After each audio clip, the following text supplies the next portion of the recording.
नमस्कार दोस्तों, स्वागत है आपका हमारे आज के करंट अफेयर की क्लास में। शुरुआत करते हैं हम प्रधानमंत्री उज्ज्वला योजना से। उज्ज्वला योजना के अंतर्गत सिलेंडरों की संख्या है वो 9 से घटा करके 4 कर दी गई है। तो ये प्रश्न आ सकता है कि वर्तमान में उज्ज्वला योजना के अंतर्गत कितने सिलेंडर है वो लाभार्थियों को दिए जाते हैं। बात करें प्रधानमंत्री उज्ज्वला योजना की तो 2016 में जब इसकी शुरुआत हुई तो इसमें 12 सिलेंडर दिए जाते थे।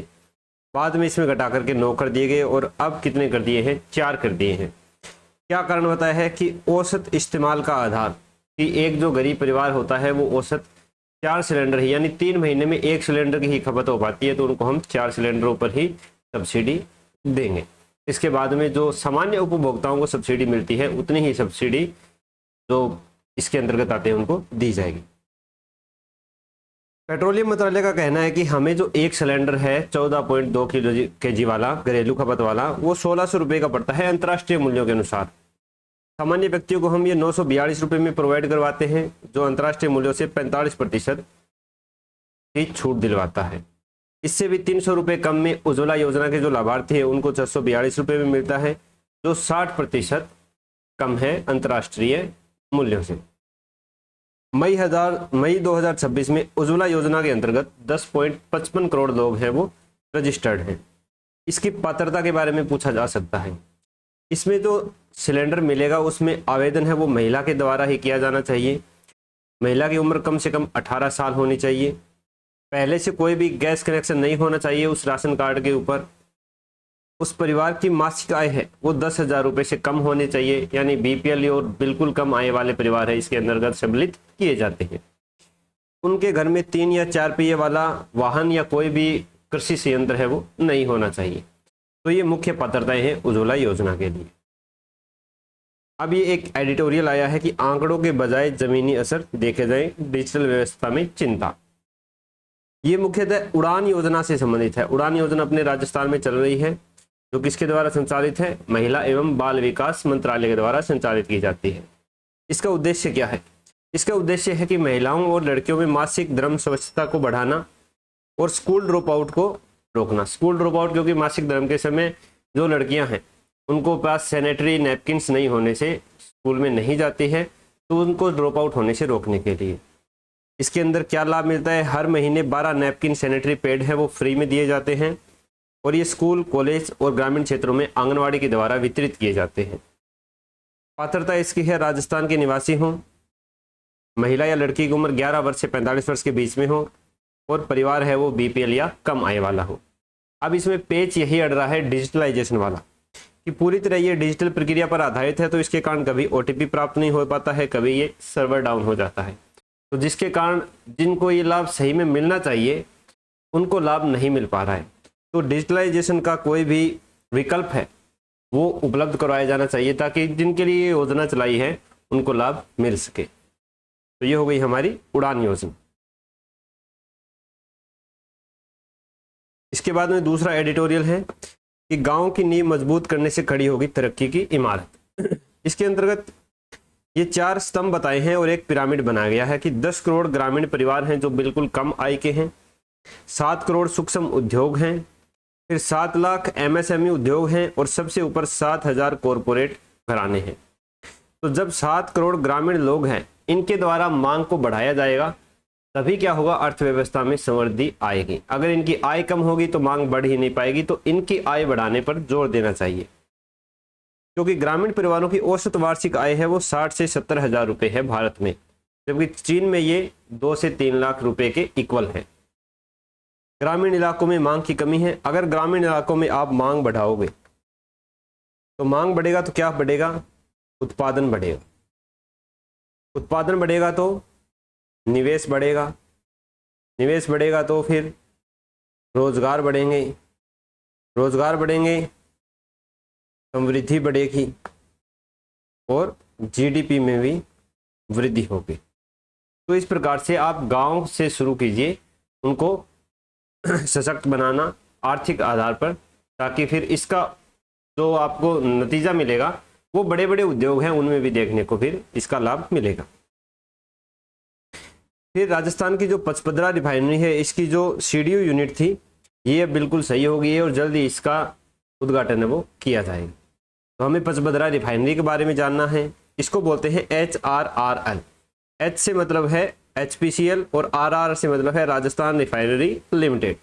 ये HPCL Hindustan petroleum corporation limited और राजस्थान सरकार का एक संयुक्त उपक्रम है, जिसमें HPCL की साझेदारी है 74% और राजस्थान सरकार की है 26%।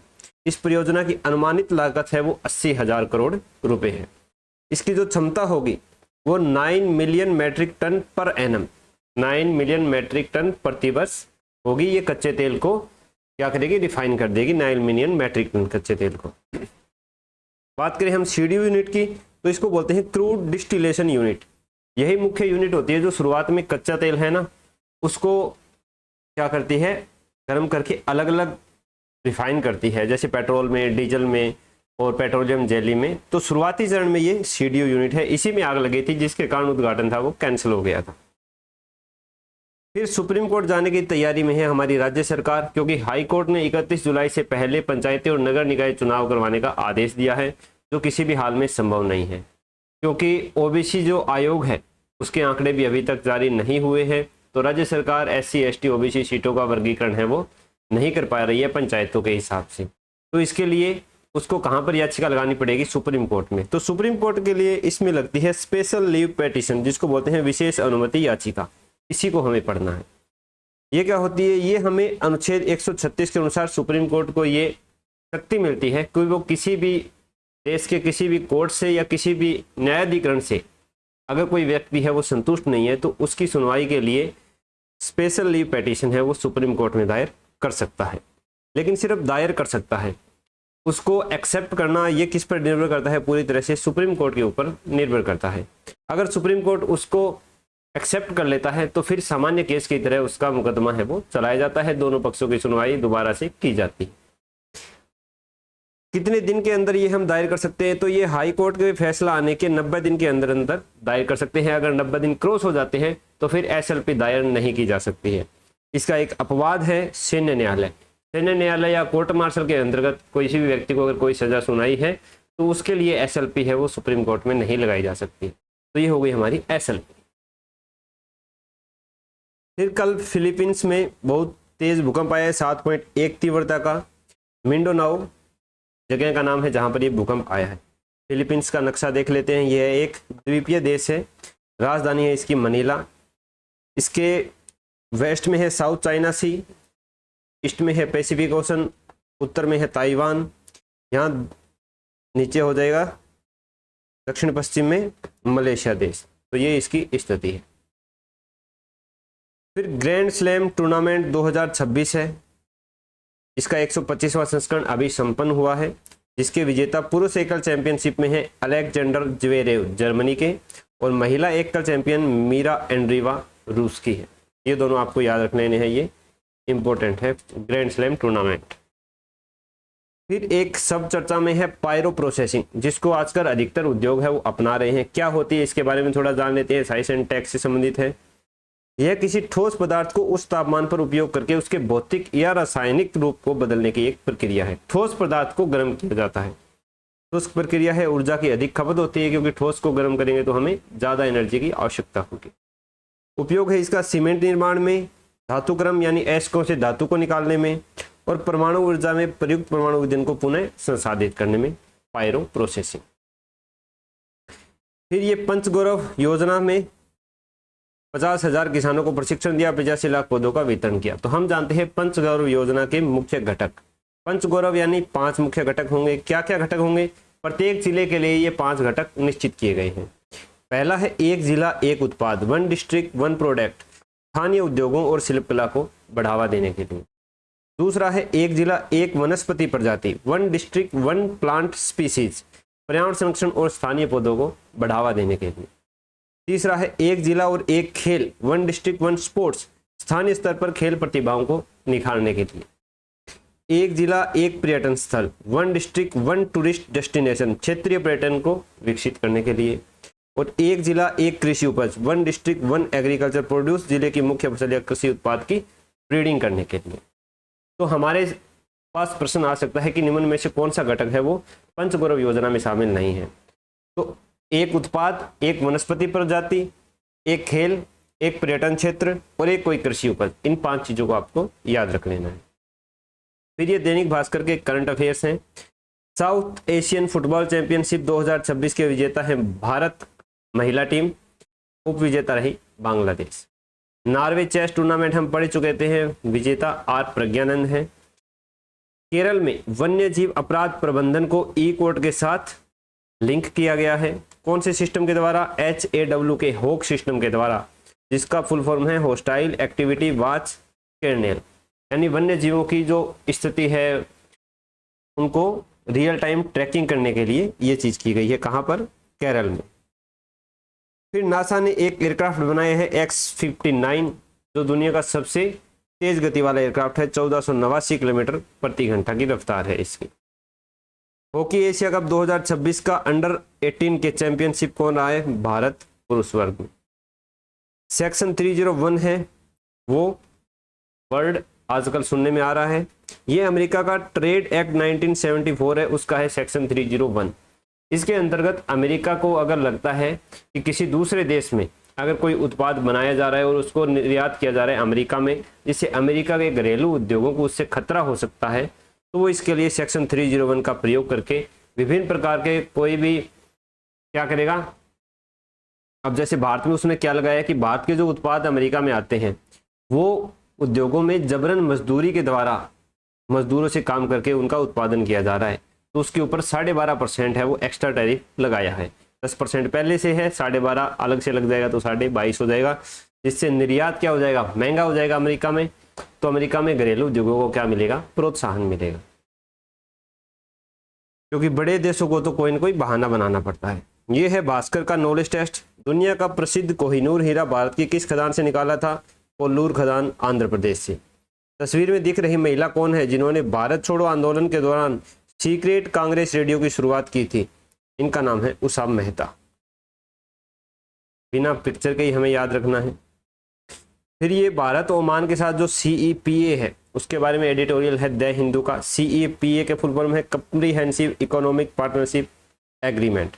भारत और ओमान के मध्य हुआ है, जिसमें ओमान ने भारत के जो चीजें निर्यात होगी ओमान को, उसमें से निर्यात शुल्क है वो 99% चीजों से बिल्कुल हटा लिया गया है।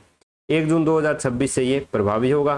पहले केवल 15% वस्तुएं थी जिन पर यह शुल्क 0 था, अभी 99.38% हो जाएगी। साथ में जो भारतीय चीजों का निर्यात होता है उसका सर्टिफिकेट देती है अपने भारत में EIC एक्सपोर्ट इंस्पेक्शन काउंसिल, उसके सर्टिफिकेट भी ओमान के अंदर मान्य होंगे। फिर है what is lost and gained in NFHS national family health service 6। तो इसके अंदर क्या है कि पहले जो ये सर्वे होते थे तो उनमें से कुछ संकेतक थे उनको हटाया गया है, कुछ नए संकेतक जोड़े गए हैं। किन को जोड़ा है किन को घटाया है वो देख लेते हैं। सबसे पहले देखते हैं इनका अवधि एवं दायरा। 2023-24 के दौरान 6.8 लाख घरों का डेटा जुटाया गया था मणिपुर राज्य को छोड़ करके बाकी सभी राज्यों से। और केंद्रीय स्वास्थ्य और परिवार कल्याण मंत्रालय के निर्देश पर IIPS international institute for population science द्वारा आयोजित किया गया था। कौन से संकेतक हटाए? पहले 131 थे, वर्तमान में 110 है। 43 हटाए गए और 13 नए जोड़े गए हैं, यानी टोटल 30 हट गए हैं। एक एनीमिया वाला कॉलम हट गया है। महिलाओं और बच्चों में खून की कमी का डेटा हटा दिया है। मृत्यु दर, शिशु, नवजात और 5 वर्ष से कम उम्र के बच्चों की मृत्यु दर के आंकड़े गायब हैं। लिंगानुपात, जन्म के समय लिंगानुपात शामिल नहीं किया गया है। फ्लैगशिप योजनाएं, खुले में शौच और स्वच्छ रसोई गैस का डेटा हटा दिया गया है, जो स्वच्छ भारत और उज्ज्वला योजना को ट्रैक करते थे। हेल्थ स्क्रीनिंग, सर्वाइकल, ब्रेस्ट और ओरल कैंसर की जांच के आंकड़े हटा दिए गए हैं। तो ये चीजें हटाई हैं। एनीमिया, बच्चों की मृत्यु दर, बच्चों का जन्म के समय लिंगानुपात, स्वच्छ भारत उज्ज्वला योजना से संबंधित आंकड़े और हेल्थ स्क्रीनिंग में कैंसर के आंकड़े। कारण क्या है? एनीमिया का डेटा हटाए जाने के पीछे कारण यही है कि महिलाओं में एनीमिया है वो 53% से बढ़कर के 57% महिलाओं में हो गया था, जिससे ये एक सवाल उठ रहा था सरकार की स्वास्थ्य सेवाओं के ऊपर, इसलिए उठा दिया, विवाद हो गया। कुछ इसके लिए तकनीकी कारण बताते हैं कि एनीमिया की जो जांच है वो उंगली से खून जांचने की विधि से की जाती थी जो सटीक नहीं थी, इसके लिए ये हटा दिया है। क्या नए संकेतक जुड़े हैं? डिजिटल साक्षरता, महिला पुरुषों में इंटरनेट और स्मार्टफोन के इस्तेमाल की क्षमता को मापा गया है।